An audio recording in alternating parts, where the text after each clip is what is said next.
Welcome back to Story Deep Dive with Dana and Rachel. We are both book coaches and editors and besties who discuss books not as readers but as writers to draw inspiration from, whether you're looking for a great read or you're looking for that read to get you in the pocket of your next book. We got you covered. That plus a lot of laughs. And I have a feeling that this week, y'all, your girls are tired. So we are on the struggle bus and we are taking you along. You're welcome. Welcome aboard. Okay. Listen, I'm going to go ahead and put it in the introduction. So we're back for another one of our bonus episodes. This is an episode that we get every once in a blue moon, every fifth week, and this week it hits at a very interesting time. What I find interesting about it is the fact that this should be when we come back well rested, because we both had what we have deemed our freedom weeks, but neither one of us are rested. No. What happened? Sway, I do not have the answers.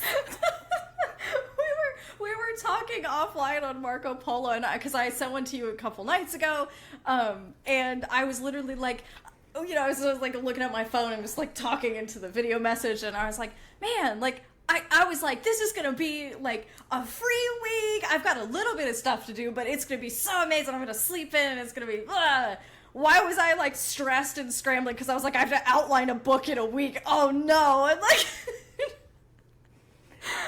it's just like, what happened to me? When you said that, I was just like, because before we talked, I had a feeling that it was going to be a busy one. I just had no idea how busy it would be. But yeah, like it was. So with that said, like what's going on in your world that your Freedom Week felt like it was extra busy? Yes. Well, so over the past month, I've had everyone in the Academy outlining their novellas, which has been absolutely, I'm sorry, there's yard work happening next door, so if my mic is picking it up, I just apologize. So I had my community and they were outlining, and so what that means, of course, for me is I need to be like a half a step ahead because I'm teaching them and I'm also doing the video demos, right? Of like, watch me do an outline. And I will tell you, in one of those video demos, it was like one of my work sessions that honestly just didn't go well. And they got to watch that happen. Like it was recorded and I like kind of voiced over it and explained what was happening, what wasn't working. It doesn't help that it was like 4 a.m. on a sleepless night, so I was sort of there and I was just like, oh, what's happening? Like, blah. But what's been really, but I think, let me just say one thing about that I think it's really important that they get to see that, right? Like, I don't want to cover over that because every writer has those work sessions, like from your newest writer to your most experienced writer. Every writer has those sessions where you're like, I don't know, like, it something wasn't working, or you didn't quite solve the problems that you wanted to, or you're just having a bad day, right? And it just kind of, you do your best and you show up and the results are sort of middling at best, and you're sort of like, all right, well, I showed up, and then you got to move on to the next thing, and it just kind of is what it is. But I think we put so much pressure on ourselves to be productive and to make progress that it can be really easy to forget that everybody has those sessions. And so I think it's important, like, it's not brilliant content in terms of, the whole thing was like, all right, well, watch me struggle. Here you go, But for people to be able to see that so that when it happens to them, they don't get discouraged, because it's like, join the club. Like, it happens to all of us. And what's been really cool is, doing the Academy over these last few months. At this point, it'd be like two full months. It's been really solidifying things that I've already been doing with clients. So like my approach to outlining and the iterative process that I work with for drafts for my clients is really starting to kind of crystallize into my approach to how I walk writers through writing. So when we do our first outline before our first draft, it is very light. There is a bunch of stuff that I tell my writers that I'm like, don't worry about this thing. Don't worry about this thing. Like, if it helps you to think about this, then do it. Otherwise, like, let the first draft tell you what it's going to tell you. And so I crafted the outlining step to facilitate a first draft, which means there's only so much information they have and how to work with what limited information they have. When we get into the second draft, we're going to add layers onto the outline because now we know more and now we're drafting more intentionally, and we're going to bring that intention into the next draft. And I think what's so helpful about that is that it helps set the expectations for where you're at in the process, and then you're adding on as you go, so you know what information you actually need at which point, versus being like, oh, I have to have, I'm sitting down for my first draft and I need to know all of my themes and I have to have all of my, metaphors locked down in my artistic imagery, or whatever thing it is that you think that you need. For your first draft, it's like, look, my goal is to get you to the end so you can find out what the story is. Because for any of my newer writers, that's what the first draft is about. The outline is very theoretical for them because they're just kind of looking at a distance from like a top down.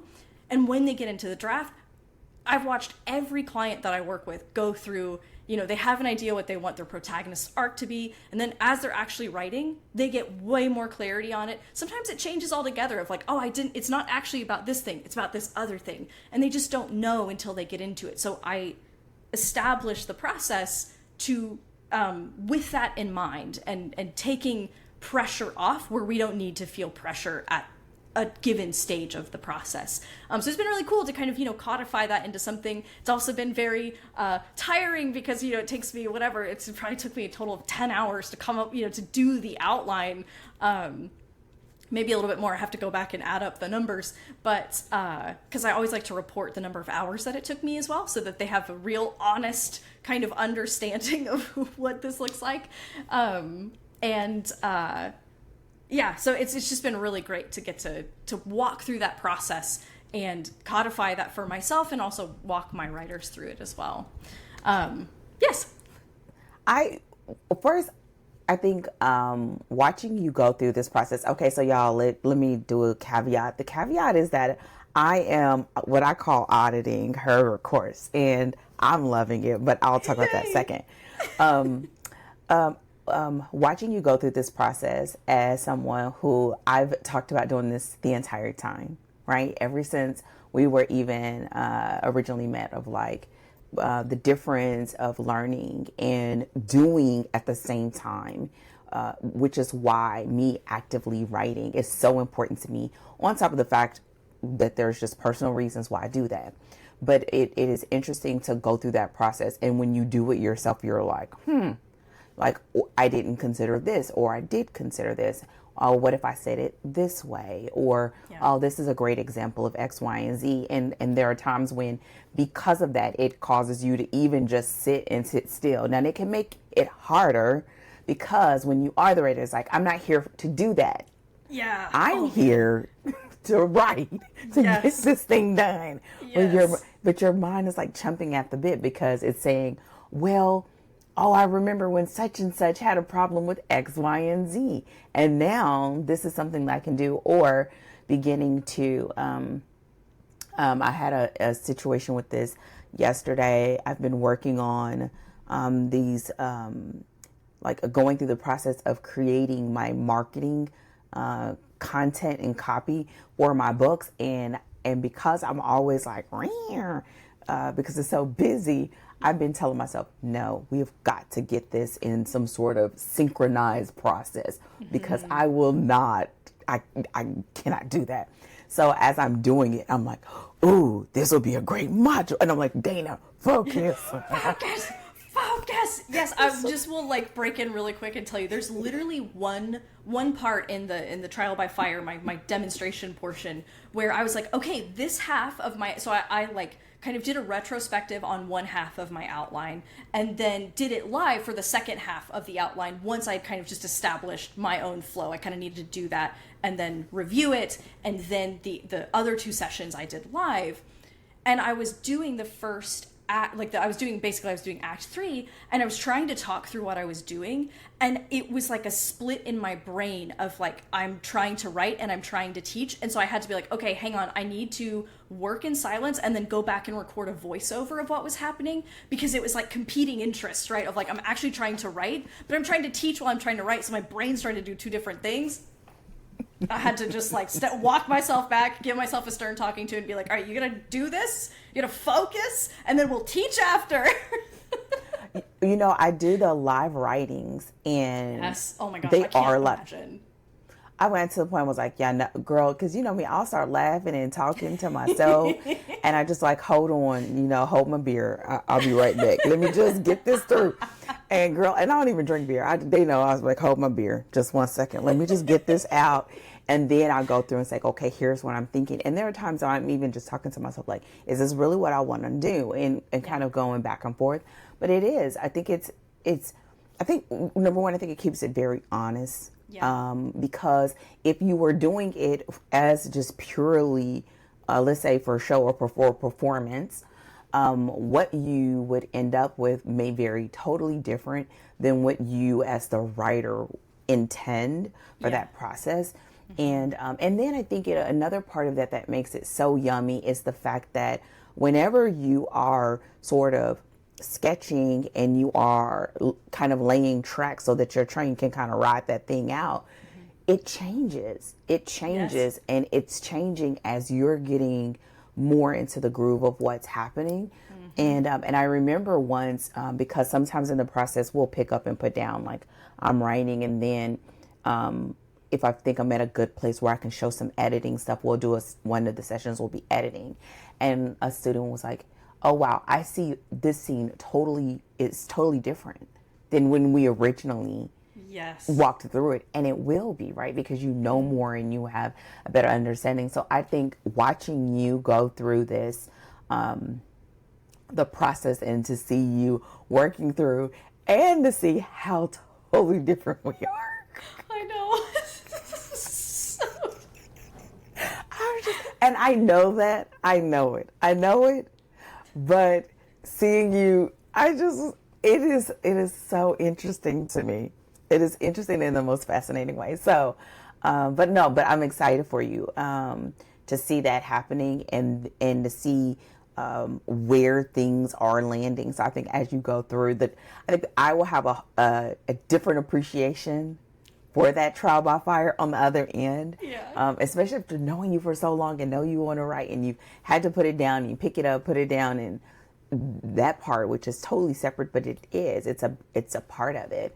And then to see you getting into your groove and starting to have things locked in, and I just was like, okay, I see where this is going. And so I'm like, yay. So yeah. Yay. And as a student, so my thing has been, okay, listen. First of all, because you know I love to learn. So the first thing is listen. And then I've had the hardest time selecting a project because I feel like I was there for a second. I was like, oh no. I had the hardest time paying attention because their lectures are so damn boring. No. It is like I wanted to pick something that I could sit and sort of chew on and sort of think through, or a project that I've been wanting to do that with and use this as the opportunity to do it. So that's been a lot of fun. And I have already changed projects like 3 times, but I think I have the real one now. And then I was listening to the new lesson. No, because then you said, yeah, this novella project. And I was like, Dana, this is supposed to be a novella. Because, girl, I'll end up with 100 and something thousand. I mean, in all fair, to be fair to you, you work a whole lot faster than me. And the process is like, okay, we're going to do a novella in 6 months because I designed it that way because that's what I can reasonably do in 6 months. You could write 3 whole novels in 6 months. Probably more than that. I don't know. I can never, you fly through those books. So you could probably write a whole trilogy in 6 months. I don't know. So if you end up kind of exceeding the bounds, I wouldn't be surprised if you did a whole novel because you can write a whole novel that fast, I was prepared for that possibility that we were all like, I finished my 1 novella, and you were like, I started a new pen name and I have my 5-book series to start with, and mic drop. How you like them apples? We all feel a little embarrassed. No, I'm not. That's why I would never say that out loud, even though that is probably what I'm doing. Okay. Here's what I thought, and then y'all, we're gonna move on because it's not about me. But here's what I thought. I thought there has been a project that I told you a little bit about, like really thinking through and trying to nail down like how I want it to feel going forward. And I really we have in Danger Tales what we call our flagship series. And I think I'm at the point where I'm ready to write my flagship series. So that means a lot of the series building aspects of it are a lot more detailed, right? Like you really are trying to distill what those elements are for those main characters and for that the interconnected, because they are interconnected, and just so I was like, I think that's what I want to do, which is what I told you about, when I worked on it over the weekend and or over this past week. Just y'all, I was on a flight and I just couldn't think, and I didn't really want any screen time. I didn't want to listen to a book, so I literally like put on my favorite Drake album and just had the music going, and I'm just starting to lay it out. And by the time it was done, I was like, I think I'm on to something. So I just have to flesh it out. Were you writing by hand? I was writing by hand. Yes. I was writing by hand. That's why I said I got my baby Rachel on. Listen. Yes! Oh my God! I feel deeply vindicated by this. That's something that, so for the listeners, I talk about this all the time in the Academy of the benefits of working by hand. We still do stuff, like, we still, like, the outline, I'm doing all of my outlining in Notion in a table, but the way that sometimes you can engage ideas differently when you're working by hand. But also, I think for you, especially Dana, and for me, like working by hand, because we're on screen, so like our job is like 99% on screens. So the opportunities that you can take to be off screens, and also how helpful it can be to get away from screens, because your eyes and your brain are just so tired of looking at them that it sometimes is nice to just like, let me do something that's not got blue light blasting into my corneas, so we got her writing by hand, ladies and gentlemen. I feel like if she gets nothing else out of the entire 6 months, I'm like, we got her writing by hand, ladies and gentlemen. I've done it. For the record, I do like writing by hand. I take a lot of handwritten notes. However, a lot of times for books, because my timeline is so tight, yes, it's like trying to transcribe. But for this, I was like, okay, I'm thinking out, but I was in that moment channeling my baby Rachel. I was like, okay, we're going to just sit down. But I am, because I'm the person that loves color and pens, and I have notebooks everywhere. But for this one, I was like, that was my little nod to following directions. You know me, I'm bound to go off at any moment. So I take it where I can. You're gracing me with like following directions, and you're like, this is my gift to you. I'm following these directions. Who knows where I'm going to deviate? But this one's for you, Rachel. This one's for you, babe. Right. My process may have no resemblance to what you are teaching me, but I promise I am listening. Okay, so speaking of which, because you were talking about you were on a flight, you just came back from some travel. You went to a conference. So can tell me a little bit about the conference and some of your takeaways, some of your experience. Just I don't know where you want to start, but I'm leading you in, so take it away. Tell me about what you've been up to. Okay, that sounds like back to you, Bob. I don't even remember what show that was. Back to you in the studio. Right, exactly. Yeah, so I can't remember if I've mentioned on the podcast, but I was going through the process. I feel like I have, but I was going through the process of completing my certification to be a Hello 7 coach, a certified coach, where we get certified in business, money, and mindset. And originally, in the room, because this is where we're going to it was our intensive, it was our in-person training to sort of wrap up this 10, 11 month process with the bow. Well, almost 11 months. Well, actually right at 10. We started in October and this is August. Wow. That's great. I can't believe it was that long. I don't know. Yeah. I'm like, what year am I in? Where am I? I know estimated taxes are due in a month. That's that's what I got. So it was just like this moment of 10 months. And then we had a ton of modules and we had tests at every I think it was a total of 8 tests that we did, and then we had a final, and then we had to do hours. 20 coaching hours and recording those and giving feedback, and it was a lot. But my biggest, I don't want to say issue, but let's say opportunity, was normally in these spaces, there are not a lot of people in that space doing what I do. Yeah. And so I had to be very intentional about why I did in the first place. And so I had an amazing coach that I worked with there, but it really came down to my inner circle students and my students that are ready to start scaling. And I've grown my own business, but I also know I'm not, I always tell people, like, I'm not motivated by money. You know, you'll pay me for my time, but I'm not really motivated by money. So having things that are really structured in that regard are very helpful for me. So I wanted something for our inner circle that was very locked in, sort of. And so part of this training in what I'm getting certified in is having these different, it's called a growth scale, but the scale to help people move from earning $0 to exceeding the $1 million mark, and having very intentional milestones and very intentional projects that they are working through and where they should be with their income goals, and establishing their business, and then when is it time to hire, and all of those things.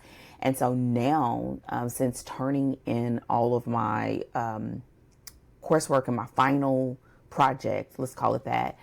I know, I'm just waiting for them to finish. So turning all that in has been integrating that and translating it, if you will, to publishing. Yeah. And so going to this intensive, it was so interesting because I worked with my direct coach the whole time, now having exposure to their other coaches. And then when they find out what I do, people coming to me was like, wait, you do what now? Yeah. Like your clients, they are what? And so explaining that, and people were like, wow, this really can be applied to everywhere. And it can. I mean, I don't need anyone to teach me how to do writing and publishing, like all of that, like that's locked in. But taking that and really ensuring that as they are, whether they're self-publishing or they're creating a corporation, you know, making sure those things are locked in, making sure that they have their structure together, and also being there for the journey as they ebb and flow into whether I want to do this, and getting distracted by the shiny object, and really building something that can have a sense of, that can last them. And right before going, I was having a conversation with my husband, who's my husband and business partner and all that. And we were just talking a lot about me always looking at it through the lens of why I do it, right? Like, me starting business in the first place was always about my kids and my family. And so in that sense, that was always my driving force. But I sometimes underestimate the fact that I was already a business owner and I'm already sort of business minded. So when I'm talking to my clients who are primarily creatives, that's one of those things where having structures and like, this is what we're looking for. So it's in reality, for me, it's like a diagnostic of their business and how they are taking and treating their books and their series as a product in their business, and ensuring that their business can sustain them and sustain them leveling up, right?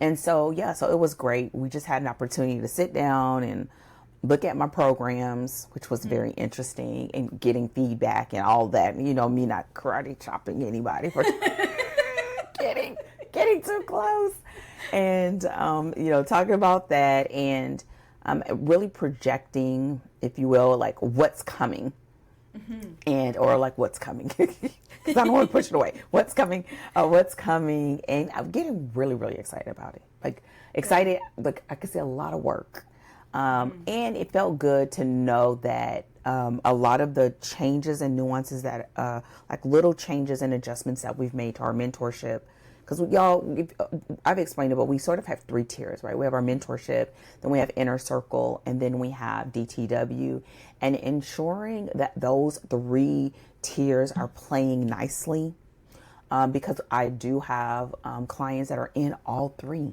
Yeah. And I do have clients that are in 1, and then, being really intentional about what those differences are. And especially because at the end of the day, I tell my students all the time, I teach one thing. My structure is one thing, right? We were writing addictive novels, point blank, period, all the way through. So whether you are in a community setting or you are in a one-on-one setting, same thing.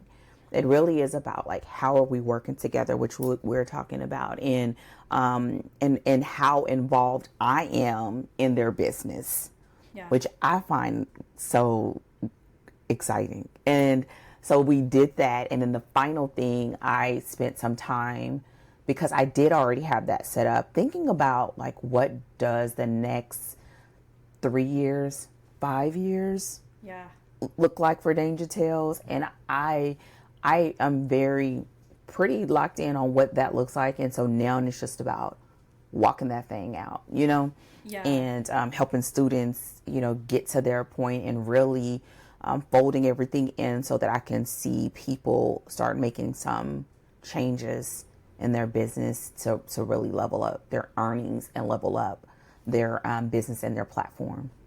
Yeah. Well, and I kind of, this will probably end up sort of dovetailing into the conversation that we're sort of going to have after this. But I want to highlight something that I just think is really important that doesn't always quite get covered when it comes to writing, which is, and it's coming to mind because you and I actually talk about this like quite a lot, and it comes up pretty frequently on the podcast as well, right?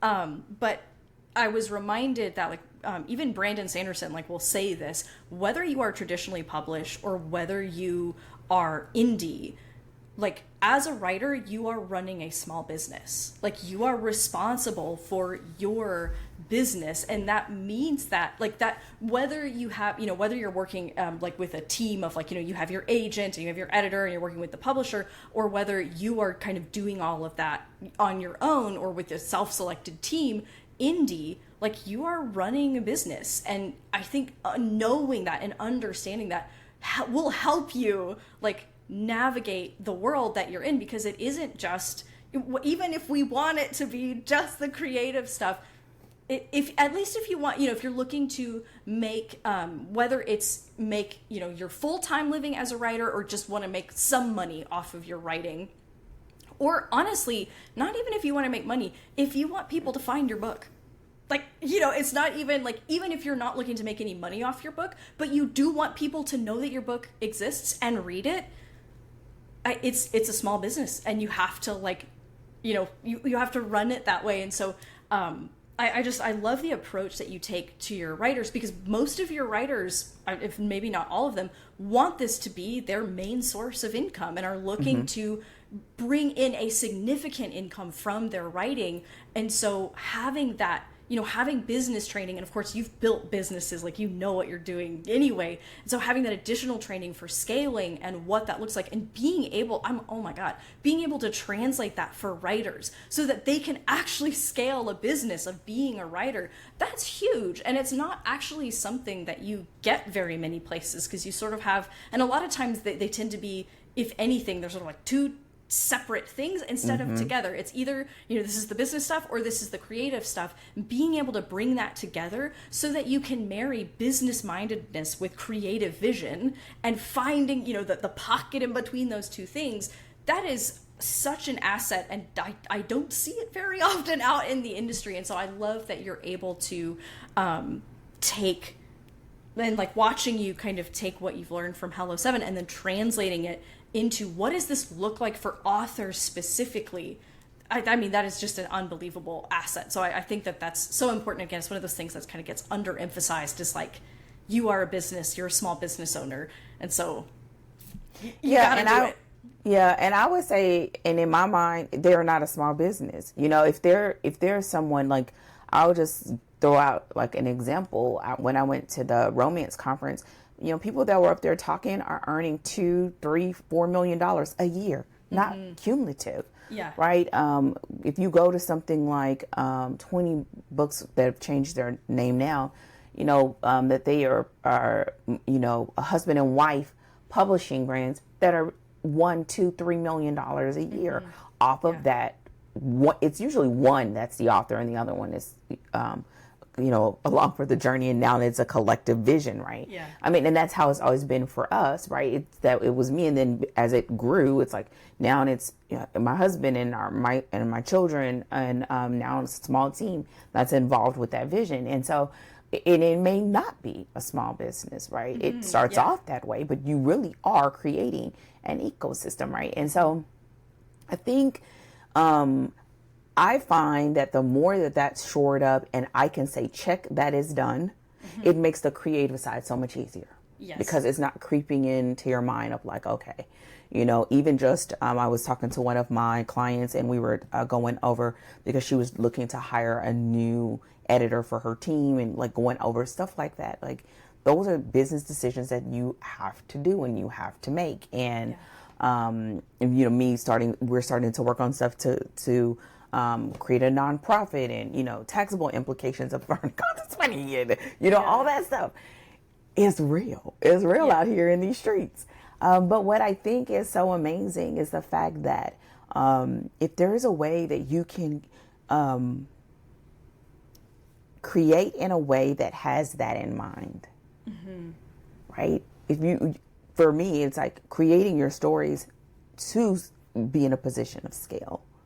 So that then you can do your business stuff and that your admin or whatever you do, and that's all done. And then I can just sit in the pocket of being the writer. But I think it's empowering. I think it can be a challenge, and it's probably why it's not talked about a lot. Yeah. But I think you would have that challenge anyway. Yeah. Right? And I think the more that we move forward, whether you are exclusively working with things that are in sort of like Amazon world, or you decide you want to do more, you want to do some direct, the more that you having that structure already there for you just makes the decision making process that much easier. And or they have a coach that they can just be like, hey coach, hey Dana, can I talk to you? We just recently had an author that just signed like a 3-book deal, right? Nice. Like, it is, but it's like one of those things of like, okay, now what, right? Yeah, now you need someone you can be like, okay, what do I do now? Like, right? And it is. It's just like, I love it. I love having the balance because it's great to take off one hat and put on another, but I know that that's not for everyone. Yeah. And so, so being in that room and talking to my other coaching friends and people just being always shocked about what I get to do and what we get to talk about was great. And it just made a lot of decisions that I have coming up with Danger Tales just feel, I think, a little more concrete and very, very, very ambitious. And so, which, that's how we do. We love an ambitious girly. We love an ambitious girly. Yes! You're going to be dragging you along. When I send a message, I'm about to do this thing. Yes, I've already signed you up for it. I'll tell you the details later. Heck, honestly, those kinds of like text messages are a little bit like, you're like, oh, hey, I talked to this person and I sent them your name. Like, hope that's okay. And I'm like, all right, I'm in. Like, whatever we're doing. Or you're like, I'm thinking about doing this thing. And before you've even defined terms, I'm like, do you want help? Do you want someone to come? Like, I will fly out to Houston. Do you need me to come in? We live closer now. It's only a 7-hour drive. I can drive myself anywhere. You be acting like you're around the corner, but it's all good. I got you.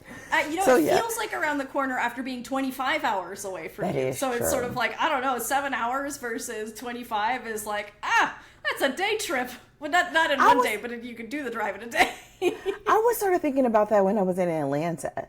Is Atlanta like the same distance?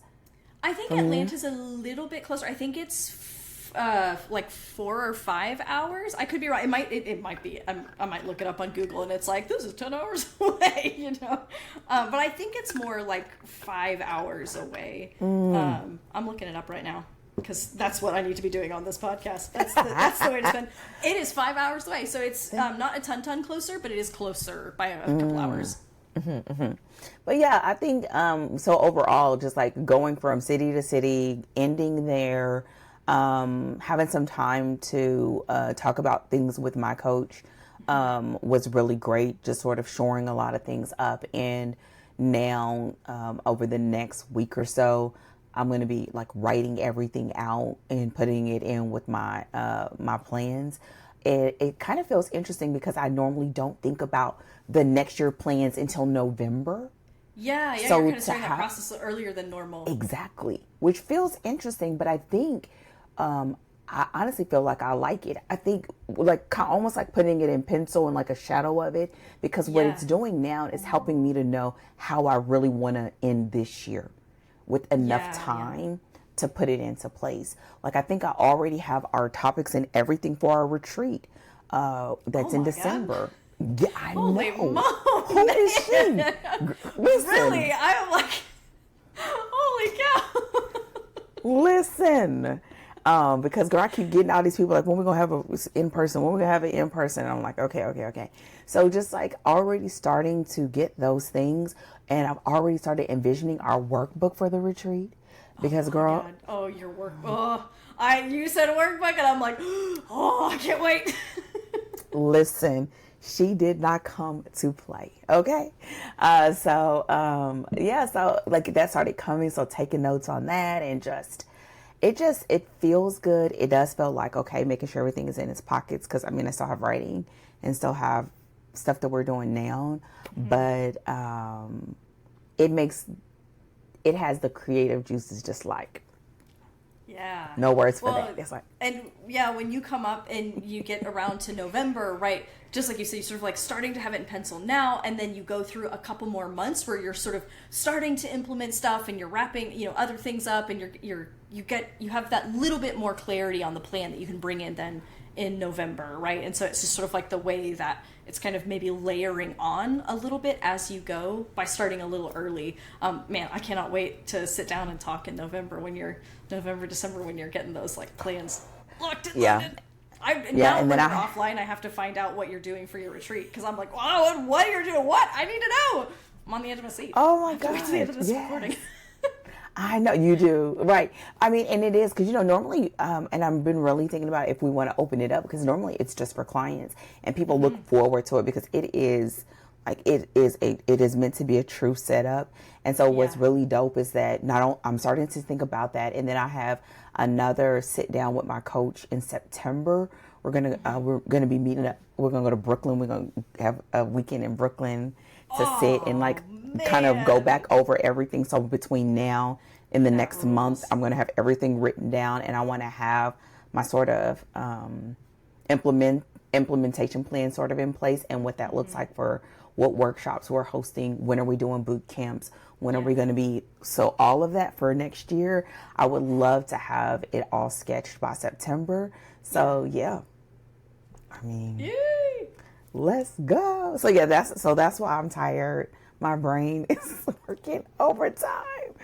But it feels good, and I don't know. I always like when you go into those sort of meetings or situations and what you come out with isn't far from what you already had. Yeah. Right, especially if you've spent time on it. If you haven't, then of course it's going to look totally different. Like there was a lot of people that was still putting it together, but I wanted to have it done so that I like when I'm creating programs that I can get feedback, but not too soon before I'm done translating it into the way I see it, so that when I get the input, it represents my concept and thoughts and what I had in my heart when it came to me. So that was really good too. So yeah, I mean, it's pretty dope. And it makes me think about one of the things that we additionally want to talk about, because I think this is sort of rolling into that of like, what does it mean and what does it feel like when it comes to people working with us? You and I have had this discussion of, especially because we both are editors, we're doing this podcast, people hear both of us and reach out. And that there are things that I would say are pretty similar because we both talk out our processes, especially if we're stuck and we have done it for years now Oh, yeah. together. but there are some things that are very, I think, unique and different, other than the fact of tone and delivery, but that's, very unique to us. So if someone was like kind of having that thought of like, what does it mean to sort of work with you and be a part of your Story Cipher world, like what is that like, and how would you describe that? Yeah, so I think so first of all, like I have sort of niched myself into like I'm very much like crime and fantasy. If that's one of your like jams, like then I'm so ready to like jam with you, right? And there's a few different ways that it can look, but I find that when you're working with me, I'm very committed to understanding your vision and helping you actualize it.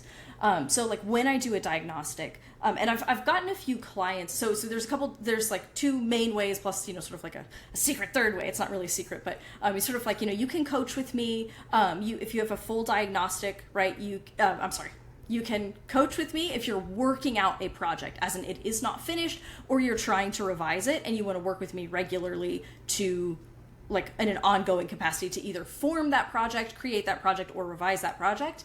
A diagnostic where you have a full manuscript and you bring it in for feedback. And then the academy is sort of like you're working independently, but you're looking for community, you're looking for regular contact, a place to get your questions answered, but you're sort of like working on your own, but you want some structure and you want to be able to get your questions answered and be with like-minded people who are writing in genres like you are.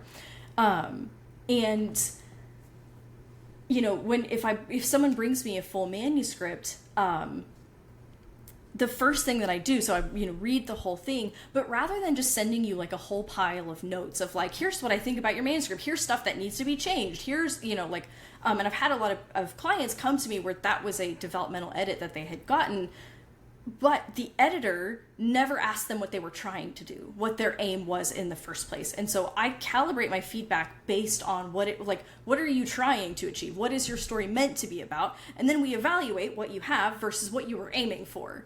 And tailoring that feedback toward actualizing that vision. And then, coaching is sort of more in that advisory capacity where I walk with you as you're drafting.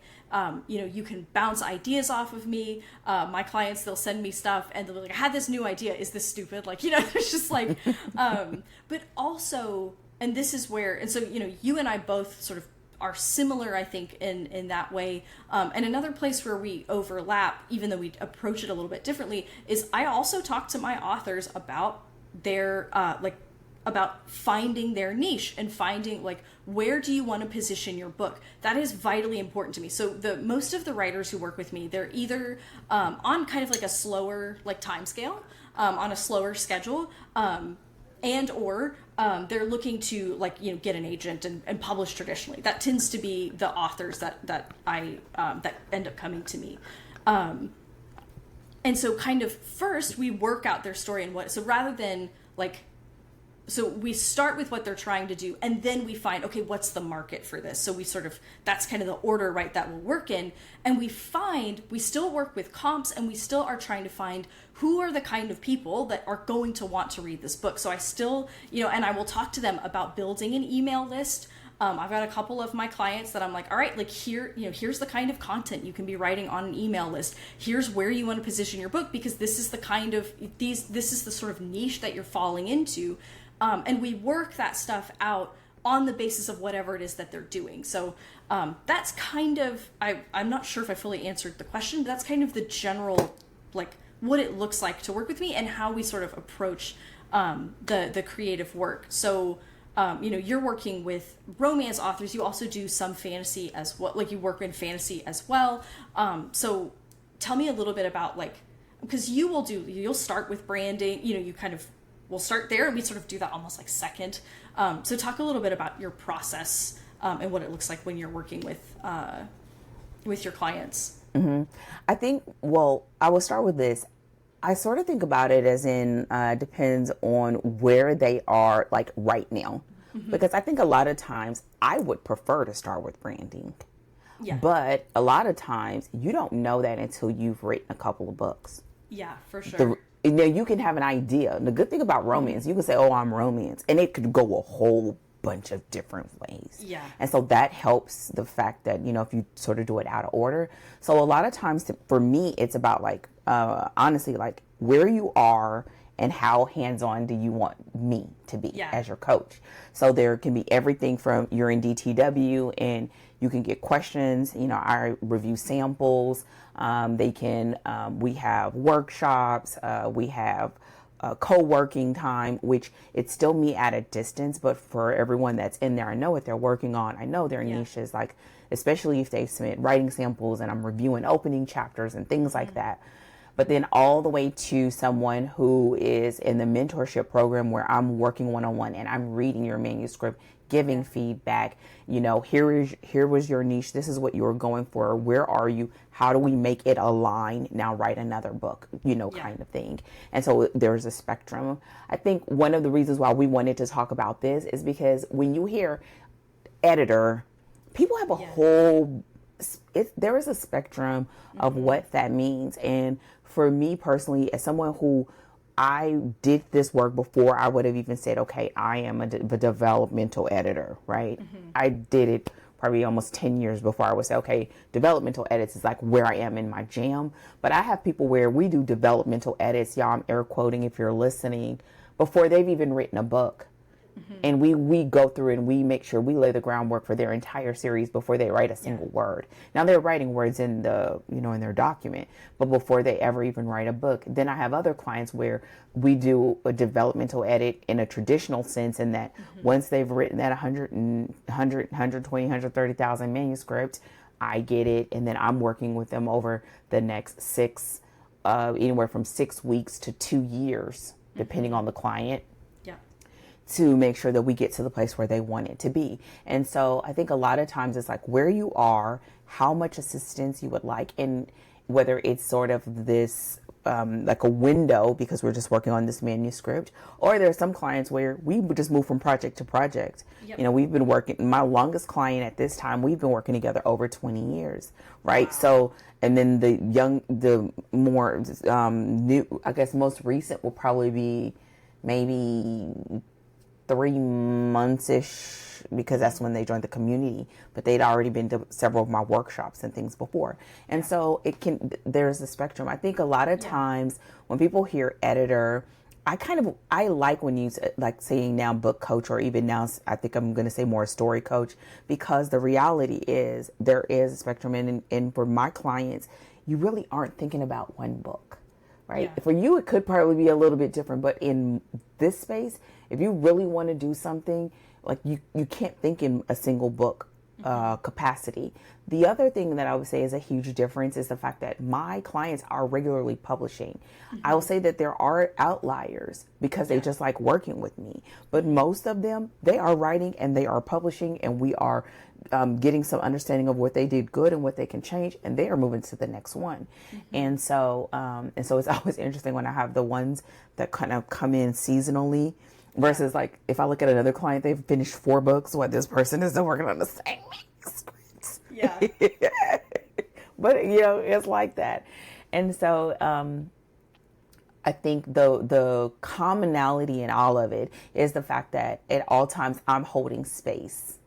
I'm holding space for what they want to do and who they want to be, because they are a writer or they are a novelist. And listen, I even have clients that they're not even writers, right? They have teams. They have ghostwriters. They use AI. Like Dana I have no problem with that.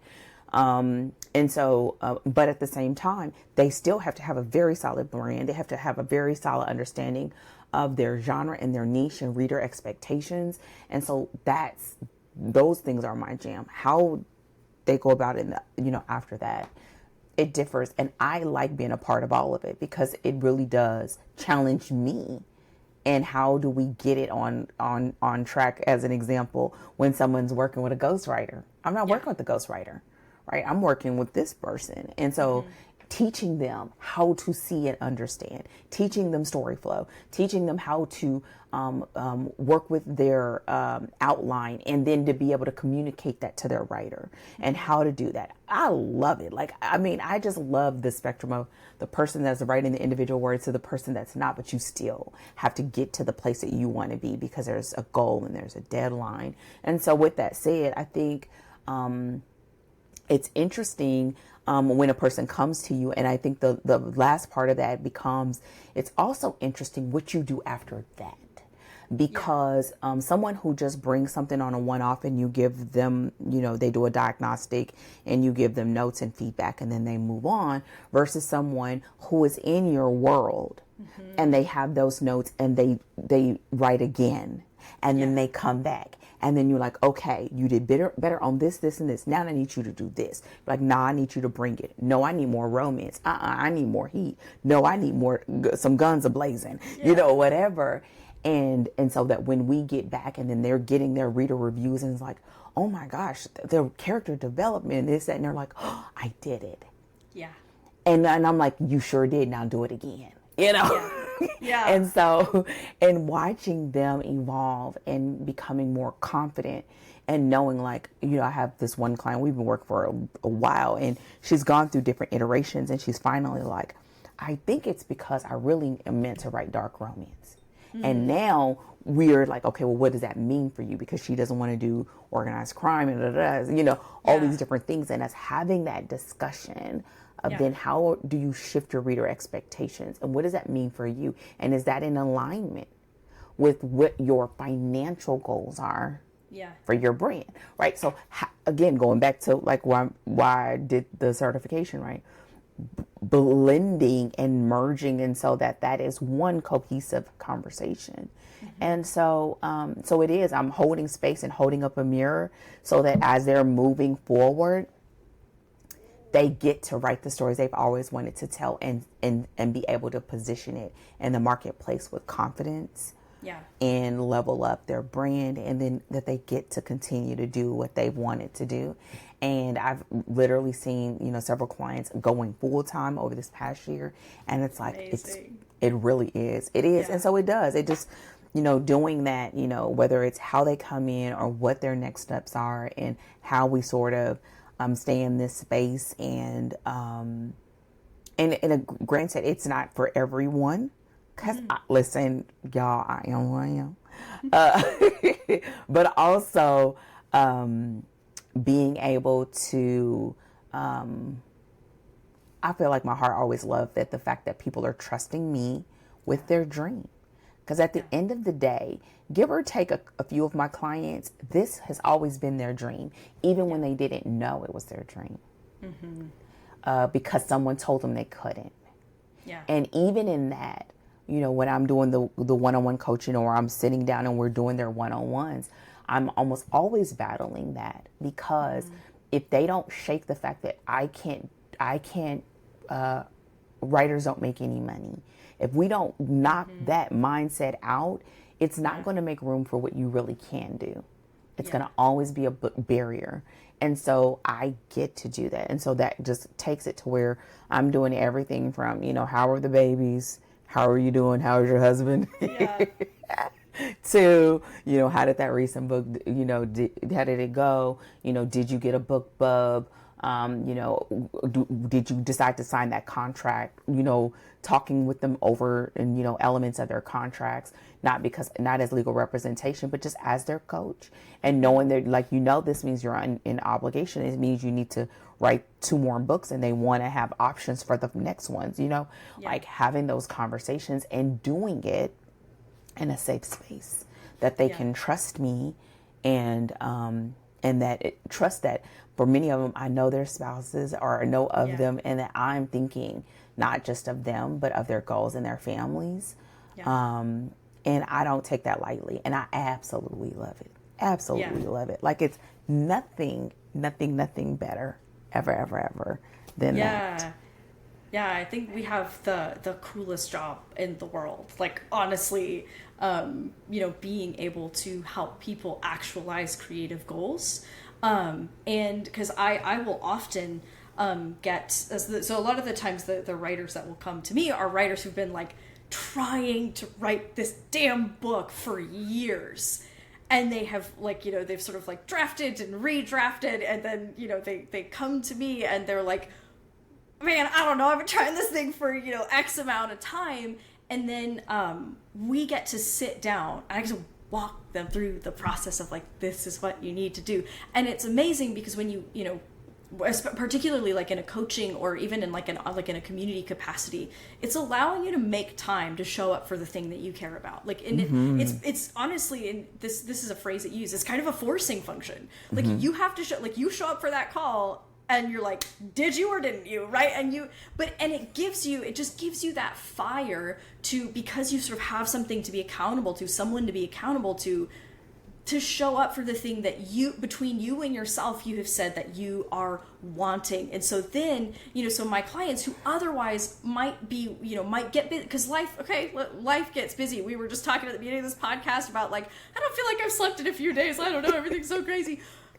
And where normally you could sort of be like, I don't have time for it.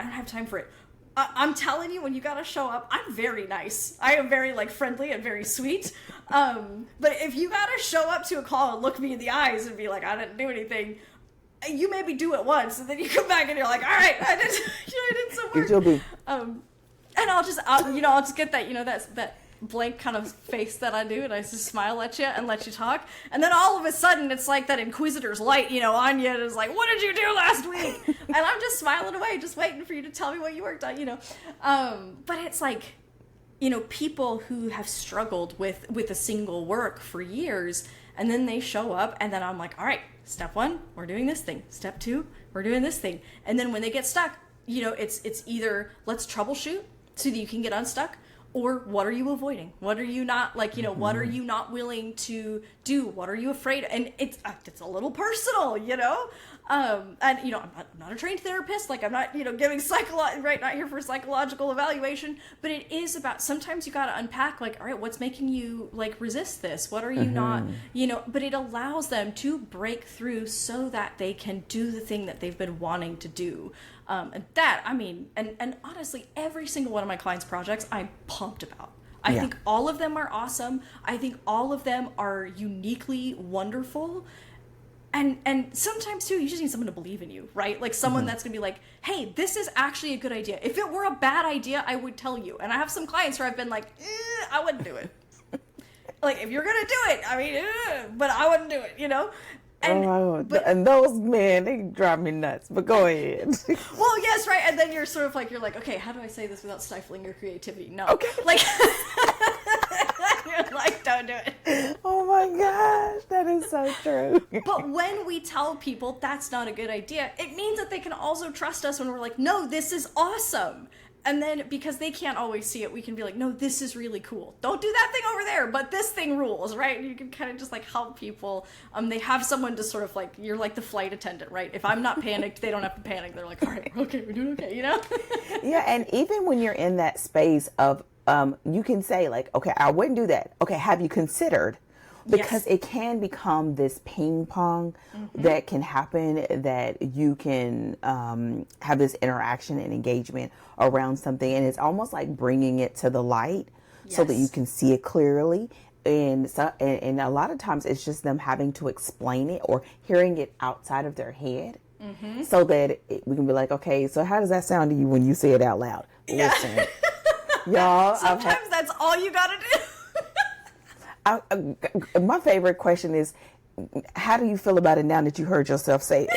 Listen, who will sit silent while they chew on that? Okay, don't worry, I'll wait. Yeah. Now, the other thing that I will say about both of us, and I think we would 1000% agree, even though I don't believe in 1000% because it's not a real thing, but 100%, fully agree, is I think one of these things that it does is it also can teach you your own unique level of patience right? Because a lot of times when people come to you, whether they're coming to you and they've had this thing for a long time, or they've had it in the drawer for a long time and it's sort of haunting them, right? Like it's always there. It's always the thing that is not done. Or for me, that the person is writing this thing and they feel like people said it should be doing well, but it's not doing well, you know? And it's almost like a health journey of like, you didn't get here overnight. Yeah. And it won't be solved overnight. However, you know, whenever you are in a collaborative situation like coaching, it means that my resources are your resources. Yep. Your resources are my resources. And it becomes that it truly is that two heads are better than one situation. And so now you can have this opportunity where, yeah, you may have had it in the drawer for a long time and you may have worked on it before, but you probably didn't work on it like this. Yeah. And that is its own form of creative play. It's almost like this permission. It becomes a very engaging playground, and it can also be another level of a challenge, especially if you are someone who is working full time, or you have young kids, or the season of your life is just being straight up disrespectful. Life is life, because it happens to the best of us. But I think what happens is when you find that person that you can work well with, that is not going to let you slack, not going to let you chillax, but do understand you and wants the absolute best for you. I think it's an amazing thing to see yourself thrive in that space. Yeah. Like to give yourself permission to do the work. Yep. Look, to do the work, you know. Y'all. What is that, Julia and Julia? That's right. Yes. She did not do the work, you know.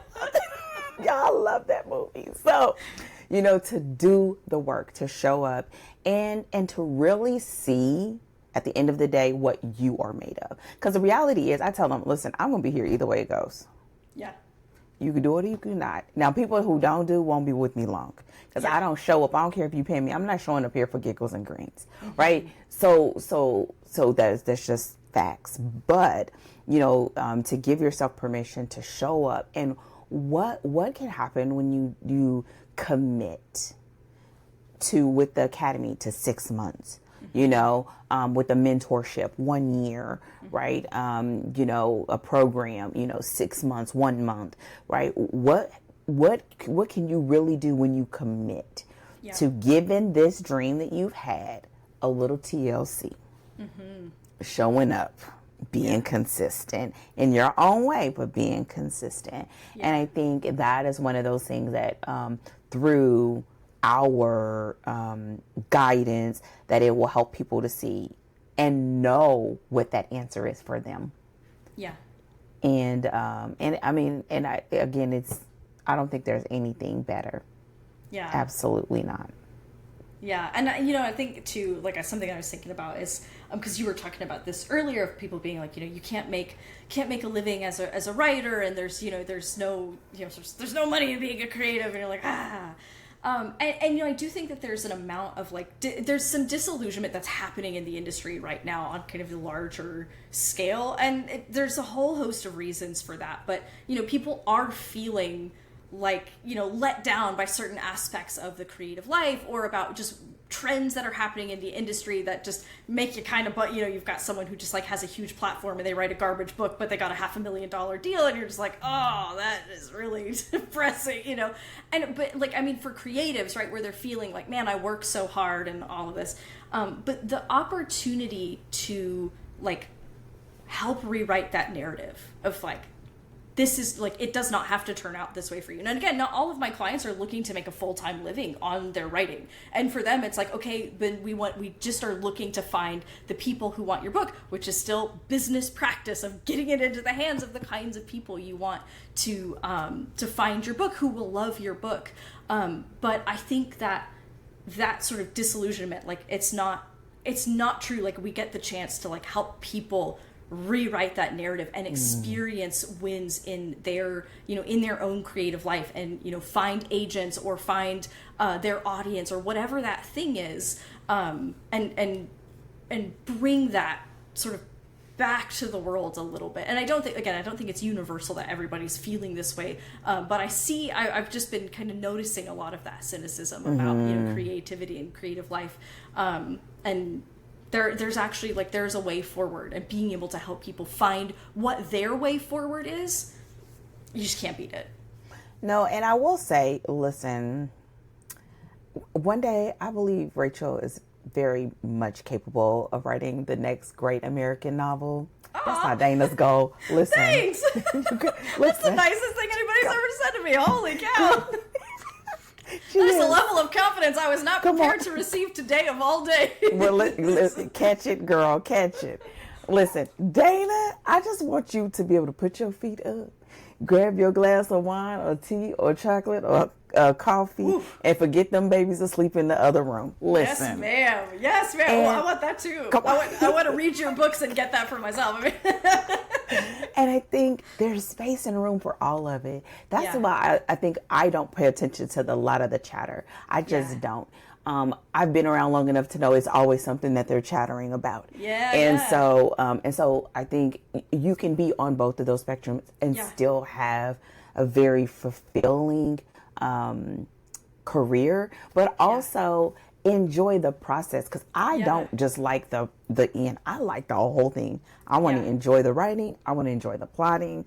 I am very much what would I call it? Greedy. I'm greedy. I want to enjoy all of it, every bit of it, and with everyone. As much as I write with every book, I want to have that. I want to have that feeling because it's something that brings me joy, and so. And there's something to be said to have joy on this side before it ever touches someone else's hand, and then to be able to give that to someone else. And I think that's something that a lot of professions cannot say. And I always say to my clients that the reader-writer relationship is one of the most intimate relationships you can ever have. And people don't. I've never heard anyone else say it this way, but I'll say it this way. Because when they say yes to your book and they say yes to your writing, they are giving you permission to sit inside of the most sacred space in their whole entire body. That is inside of their brain. Yeah. You are in between their ears, whether they're listening, whether they're reading, it is going straight from their eyeballs into their brain. And that is something that really is insane when you think about it, especially since when we be writing, and somebody's like, "You ain't writing them dirty books." We love them dirty books. Listen, first of all, I be thinking, how old are you when you call them dirty books? But whatever, I'm not judging. That sounds like some old Rachel Bull to me. You're writing them dirty books. And then I was like, no, we call them steamy. And she was like, no, I want them dirty. Okay. All right. Ma'am, you might be looking for erotica. I'm not sure, but we should talk about it. Girl, listen, I'm here for all of it. But, just knowing that, there's space for all of it. And I would just say, on the heels of this very freeform bonus episode, I would say, what is that for you? If you are listening to this, have come this far, you are listening to our podcast, and we are telling you about making your writing a little bit better, giving you a little more clarity, giving you some questions to think about, to ponder on, to chew on. I would say to you, what does your process look like, and who are the people, or what are the tools that you have at your disposal? I tell my clients all the time, I want to be the best tool in your toolbox, right? And so that when they're doing something, what would Dana say? Yeah. Because then that means that at any time it's almost like when you have children, they can go out and be courageous and have all this energy and be infectious when it comes to their life, because they have some place to come back to that's safe and have a sense of security there. And I think that that's something that hopefully, I believe I do, but that I'm always prayerful that I provide. And I think, so finding out where you are in your process, is that you're at a place where maybe you're stuck. Maybe you don't want to do it alone. Maybe you're cool with doing it alone, but you want to make sure that you did what you thought you were doing and that did it land, okay? Yeah. Does it translate? And then every once in a while, it's I always wanted to, I just don't know where to start. Yeah. And that's cool too. Like, come on. Yeah. Or I've done a million books and I wrote a bunch of books, but I'm not loving it like I used to. Yeah. There's a place for you too. And I would say, even if it's not us, first of all, keep listening to the podcast. Yeah. Don't get it twisted, okay?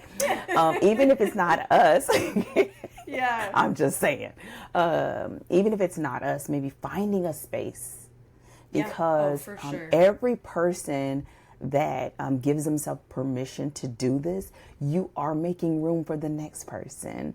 Right? You just are. We are not islands, even if we don't know each other and we don't work together. And so I would say, find that space that allows you to be creative and seen and heard and challenged, and don't give up. Don't give up, because this is my youngest client has been probably 12, and the oldest, I don't want to say ages, right? That's older, right?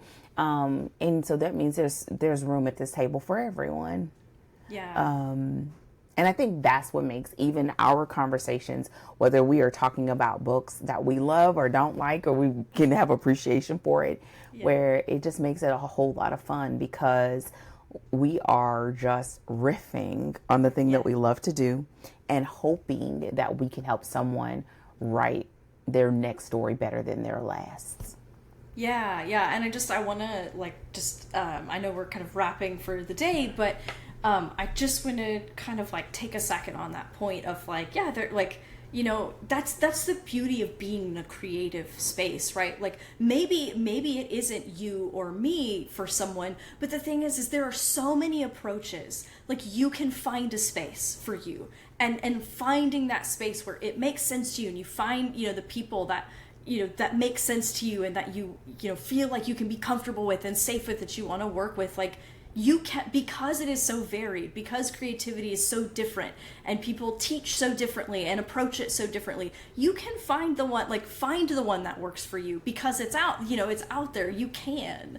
And that there is room at the table for everyone, right? So I like my literary novels, and I love a steamy romance, and I've learned to understand and appreciate what romance does and what it is and why it matters, and and then there's all these genres, in between, right? Those two, and all of it, there's room for all of it, because it all matters, and it's all important to the collective creative space. And so I love that, you and I have super different approaches, and we work in totally different genres. We sometimes our genres will overlap, but we work in we can work in very different spaces,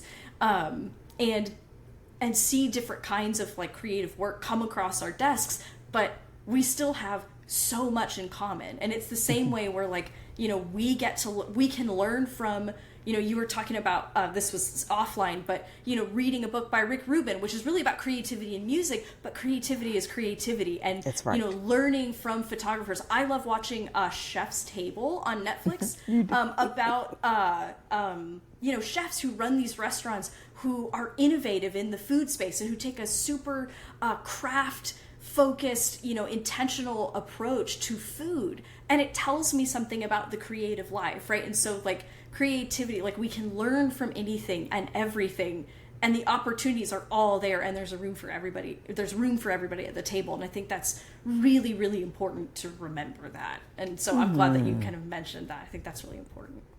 Well, everyone, if you did not leave this space pumped up, what are you doing with your life? You're gonna need to go take a look in the mirror and make a change. Come on. Listen, I'm questioning your life choices. No, actually, I probably am. But I hope that you feel excited, and I hope you will carve out some time for yourself to write today. Maybe even listen to another episode of Story Deep Dive. And one more podcasting in, now you're hooked. Come on, get it all in there. And thank you for joining us for this bonus episode. If you have not done so already, don't forget to visit us online at Story Deep Dive, and anywhere that you listen and or watch us, please do your girls a solid and leave a review and a comment. We would love to see your comments if you have questions for these future bonus episodes, like we can start gathering them. But yeah, and which I don't think we've said enough, share this with your writing friends. Now, I think we had a whole bunch of good juiciness for whoever, but today, but I would say share it with your writing friends, especially if they're writing in the areas that we're talking about, but even more so if there's something that they can learn from it, even if they don't write in the areas that we're talking about right now. Yeah. We will probably touch your area soon, and if not, you can make a book recommendation in a comment. Yeah, okay? Drop us a comment and be like, talk about this book. We're looking. We got our eyes peeled. We are starting to thinking about our 2026 reading selections. Mm-hmm. So definitely come through. So visit us online, leave a comment, and as always, we are so glad to have you. But your girls are out. Have a fantastic day, and as always, happy writing. Goodbye.